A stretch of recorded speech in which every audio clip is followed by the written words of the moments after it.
Hey everyone, thanks for tuning in. Today I'm going to be taking a look at the Chirrut I Deluxe 6-scale figure by Hot Toys. Let's see how he turned out.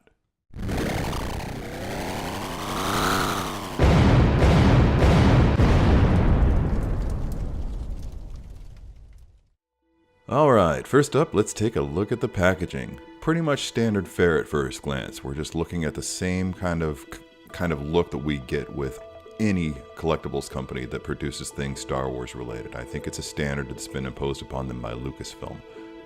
But as we've seen before with Hot Toys, appearances can be deceiving, and once you slide the real package out of its chrysalis, then the real beauty unfolds. Look at that. Just glorious. I've already done a review of the Jyn Erso 6-scale figure, and they did something similar with these little designs that are going on over this. I can't even tell if that's the character himself or the figure.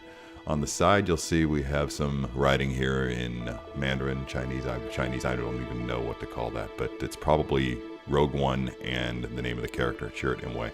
I love this faux bone thing right here that they use the clasp that they use to keep it sealed. Once you open it up, again, more writing on the inside. Again, the character's name, Chirrut, there at the top, with some indecipherable by me writing on the bottom there in Chinese or something. Lovely interior art. I love this little quote here. It's just a brief little blurb describing the character and his motivations and what makes Chirrut Chirrut. Love to see a wallpaper made out of this put into a really old home. It just looks gorgeous. And wow, speaking of gorgeous, look at all this crazy stuff. The staff, though, I'm just kind of concerned. It seems to me to be a little bit too tall, like maybe half an inch. The bowcaster, however, in a Japanese style, just kind of the way that he used it in the film reminded me of films that I've seen of Japanese archery back in the feudal times of Japan. Here we have one of the deluxe components that comes with this particular version. Look, you can see that it has the adapter in there so you can actually use it. And then these two different kinds of hands. Of course, the right hand is going to be coming just completely bare, but the left hands, you'll notice, have the part of his armor on them.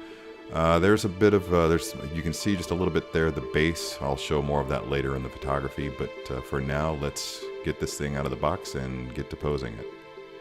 Right after taking it out of the box, I did a few basic tests to the flexibility of the body, the range of motion, just to get an idea of how much it could do. And I'm genuinely impressed. There's quite a bit that you can pull off with this with a few limitations. Again, one of the things you're going to notice is that if you compare this staff to the film, you're going to notice that it's just a little bit too tall. Again, if customizers, anybody who doesn't plan on getting rid of this figure and hoping to get full price back for it, you might want to think about knocking, a quarter to a half an inch off of the length from the bottom. Or if you want to go really crazy, just try to even break it down, just segment it down and break it down so that it still maintains the proper dimensions between the metal portions of it all. Because I do really feel like they made it way too long, noticeably, not way too long. It's not like it's towering over his head like Gandalf's staff or anything, but it's not quite the shortened bow staff that he uses in the films. And if you go back and watch, you can probably tell that.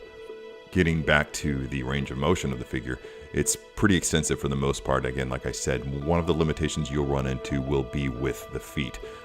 Having said that, I think it's important to note that given the style of boots that we're looking at here, I think they did a remarkable job of making this thing as flexible around the ankles as they have. In short, you're not going to be able to get him to go flat on both feet when he's in really deep combat poses, but for the most part, you can cheat it, and I'll show you in some of the photography later, and even in this pose that I'm doing right here, just various ways that you can do that and make it look good. A quick note on the costume elements. I noticed almost right away that it seems to just fall naturally no matter what I do with it. That's a rare and beautiful thing in any 6-scale figure, and Hot Toys has proven themselves to be fairly adept at pulling that off. The company remains unparalleled when it comes to downscaling their fabrics to resemble the full-scale equivalents. As always, I recommend that everybody be very careful with those delicate plastic components that interact with the fabric itself. Having said that, I was a bit rough with mine, as you can see here, and yet none of them broke off. While we're talking about those plastic components, edges on them are very sharp. Just lovely, lovely work there. To be honest, the only thing that bothers me about this figure is that exposed ball joint on the wrist that's impossible to hide. But taken as a whole, the figure's all but perfect. I mean, look at it. Look at that portrait. Look at everything about it. Again, notice those ankles. That's about as far as I could bend that one, and I think that that's fine. It looks like it's kind of like in a mid-action-y sort of like he's moving. It just gives the impression that he's not posing. He's actually in motion, and I think that that's desirable. And look how good he looks with the other three figures. I mean, together as a unit, that trio is pretty much hard to beat.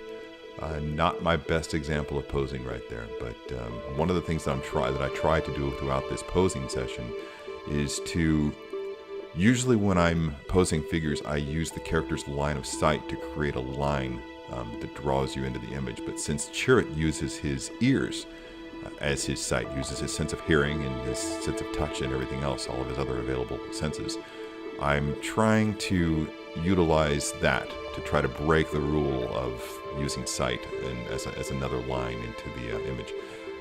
I met with some success in some images and not so much with others, but for the most part I'm pretty happy with what I was able to churn out here. At any rate, if you haven't picked up this figure, if you're a fan of Rogue One and you don't have it, I highly recommend that you get it, especially if you have the other two or just want to do something like this. I mean, look at how crazy that looks. At any rate, hope you enjoyed the video, and until next time, be good to your plastic.